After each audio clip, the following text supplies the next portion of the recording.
है। और झील के बारे में सबसे पहले मैं आपको बता दूं कि झील का निर्माण होता है कैसे।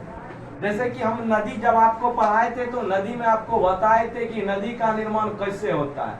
ठीक उसी प्रकार से पहले जान जाइए कि झील का निर्माण कैसे होता है। जरा देखिए, ये मान के चलिए आपका एक विशाल गड्ढा है।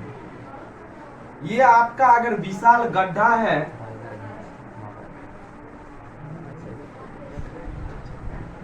इस विशाल गड्ढा में क्या होगा, जब मान के चलिए कि यह जल जमा हो जाए, इस विशाल गड्ढा में जब जल जमा हो जाएगा तो इससे अगर किसी चीज का निर्माण होगा तो किसका निर्माण होगा? झील का निर्माण होगा। पुनः समझ लीजिए, एक लाइन में इसका परिभाषा याद रखना है। जल से भरे हुए विशाल गड्ढे को क्या कहे जाते हैं? यानी ये जो जल है, जल अगर इस विशाल गड्ढा में भर गया तो इससे जो निर्मित होगा वह क्या होगा? झील होगा। अब बात को समझिए, जल से भरे हुए विशाल गड्ढे को जब झील कहेंगे तो आप कहिएगा कि हम भी एगो विशाल गड्ढा बना दिए, उसमें अगर जल को भर दिए तो झील बन जाएगा। नहीं, ऐसा झील नहीं बनेगा। याद कीजिए, जब हम लोग पढ़े थे ज्वालामुखी विस्फोट, तो ज्वालामुखी विस्फोट में आपको क्या बताए थे? पृथ्वी पर वह प्राकृतिक छेद या दरार जिससे क्या क्या निकलता था? मैग्मा, लावा और जलवाष्प। क्या वहां पर हम जाके खड्डा करते थे?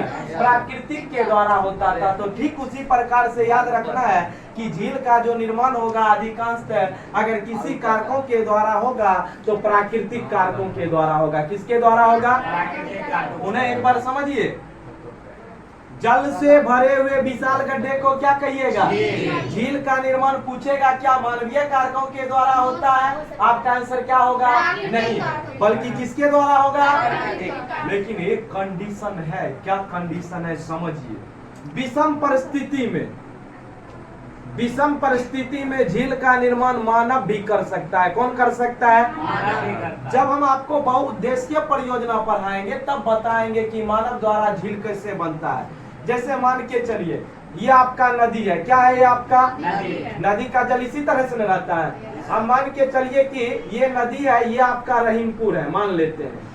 इस रहीमपुर में बार बार बाढ़ आएगा तो नदी पर की करेंगे? वो बांध बना देंगे रे। तो नदी पर जब बांध बना दिए तो इस नदी का जल क्या होगा? रुक जाएगा। जब इस नदी का जल रुक जाएगा तो इससे भी आपका किसका निर्माण हो जाएगा? झील का। तो ये जो बांध बनाया, क्या बनाया? भगवान बनाया? कौन बनाया?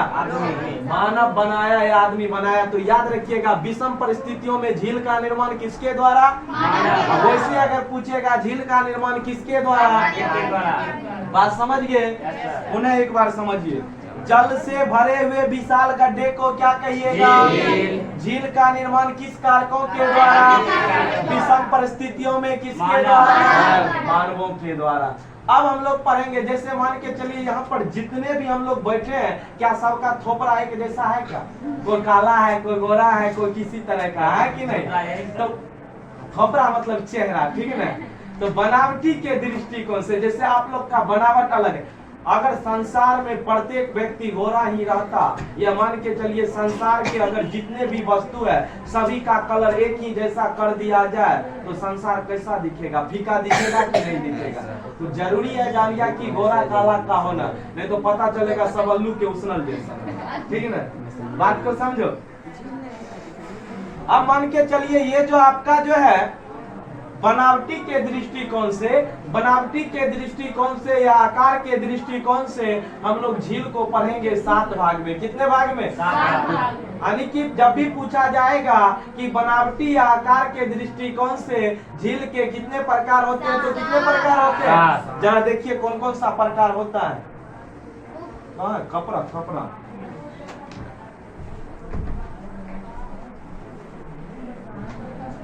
1 मिनट समझिएगा।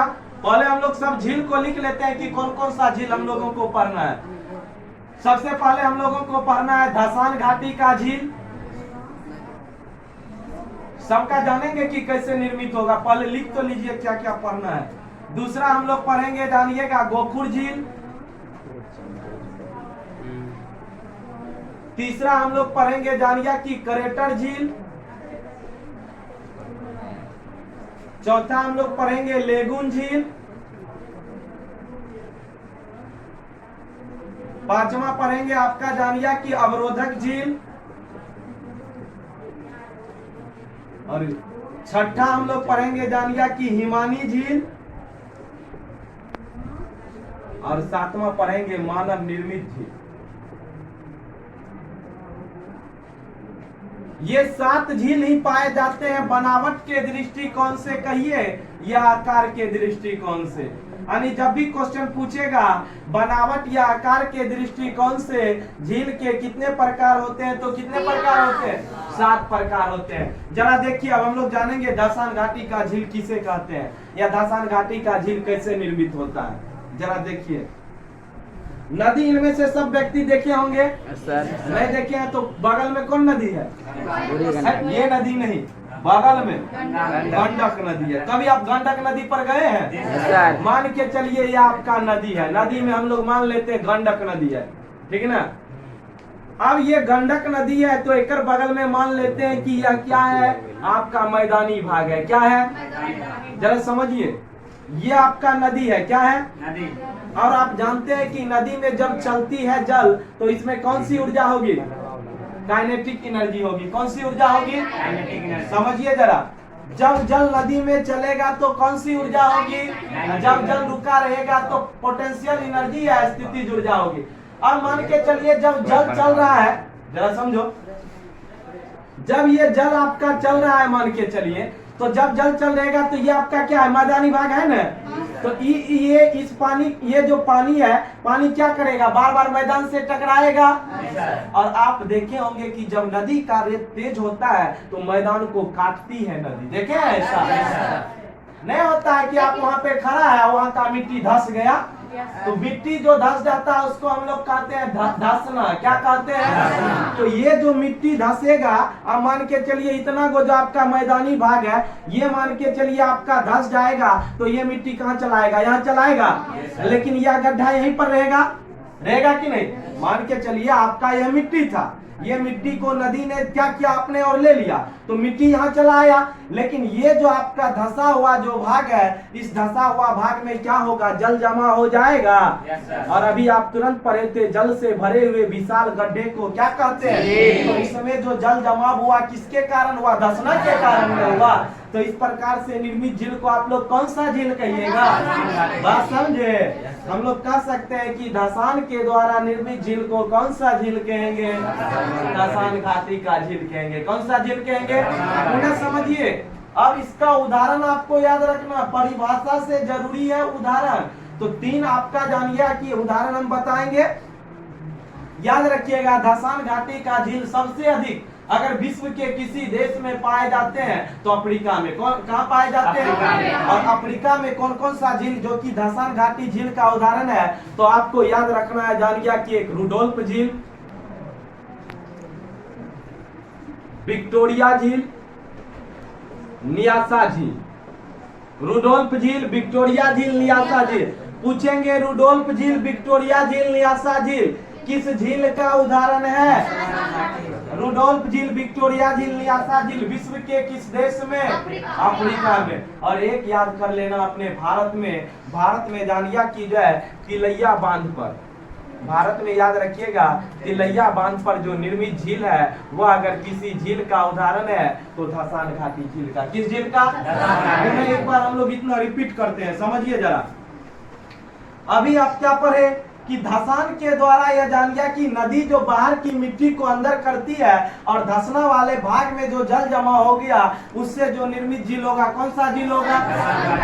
धसान घाटी का झील सबसे अधिक किस देश में? रुडोल्फ झील, विक्टोरिया झील, न्यासा झील किस झील का उदाहरण है? रुडोल्फ झील, विक्टोरिया झील, न्यासा झील किस झील का कहाँ पाए जाते हैं? भारत के तिलैया बांध कौन से झील का? धसान घाटी। समझ गए? तो अब समझेंगे हम लोग गोपुर झील किसे कहते हैं, समझिए।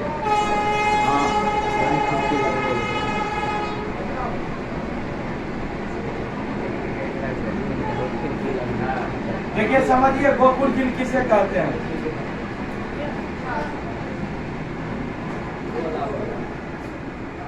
ये आपका क्या है? तो नदी है। यहाँ पे आपका पर्वत था, ये आपका नदी है, यहाँ पे आपका पर्वत है, यहाँ पे आपका मान के चलिए मैदानी भाग है। अब याद कीजिए कि कोई भी नदी कहाँ से निकलती थी? पर्वत से निकलती थी। मान के चलिए यहाँ से कोई नदी निकल रही, यहाँ से कोई नदी। अब हमको बताइए कि यहाँ से जो कोई नदी निकल रही, इसका ढाल क्या है? निम्न है ना। तो यहाँ पे नदी का वेग अधिक होगा कि कम होगा? आपका अगर कोई आकृति ऐसा है, यहाँ से अगर आप पानी को नीचे खिसकाइएगा तो पानी आसानी से गिर जाएगा। Yes sir. लेकिन मान के चलिए कि ये नदी का जल जब यहाँ पर आ जाएगा मैदानी भाग में, तो यहाँ पे जो है इसका वेग क्या होगा? कम हो जाएगा। और आप जानते हैं कि जब भी कोई नदी पर्वत से निकलती है तो पर्वत को काट काट कर लाने का कार्य करती है। काटती है कि नहीं? कार्य कैसे बनता था? पर्वत को काटने से। अब मान के चलिए इसके द्वारा जो पर्वत कटा गया वह मैदानी भाग में क्या होगा? जमा होगा। मैदानी भाग आपका समतल है, थोड़े है कि आपका निम्न आकार का है। जब समतल है तो यहाँ पर जमा हो जाएगा। अब जमा जो होगा, मान के चलिए कि इतना भाग में जमा हो गया, तो इतना भाग क्या होगा? नदी के मुख्य धारा से अलग हो जाएगा। होगा या नहीं होगा? बताइए। यहाँ पे आपका मान के चलिए अवसाद जमा हो गया, तो यहाँ पर क्या होता है? आपका नदी का जो मुख्य धारा था इससे ये अलग हो गया। और जब आप इसको गौर से देखिएगा तो ये अगर किसी के तरह दिखाई पड़ता है, गाय का खुर देखे, गाय का खुर, गाय के खुर के तरह दिखाई पड़ता है, इसी कारण से इसका नाम कौन सा झील पड़ जाता है? गोखुर झील। और याद रखिएगा, गोखुर झील आपके बिहार के अगर किसी भाग में पाए जाते हैं तो उत्तरी भाग में। किस भाग में? उत्तरी भाग में। और उत्तरी भाग में जो पाए जाते हैं, बेगूसराय सब गए होंगे ना। अब तो वह झील सूख गया। वो क्वेश्चन पहले 10वां वाला से पूछा जाता था, कांवर झील कहाँ स्थित है? बेगूसराय में। कहाँ स्थित है? और अपने बिहार में ही पड़ता है जानिया की बेतिया का जो एक सरैयामान झील है, वह भी अगर किसी झील का उदाहरण है तो किस झील का? उन्हें समझिए, पूछेगा बेगूसराय का कांवर झील, बेतिया का सरैयामान झील किस झील का उदाहरण है? झील का।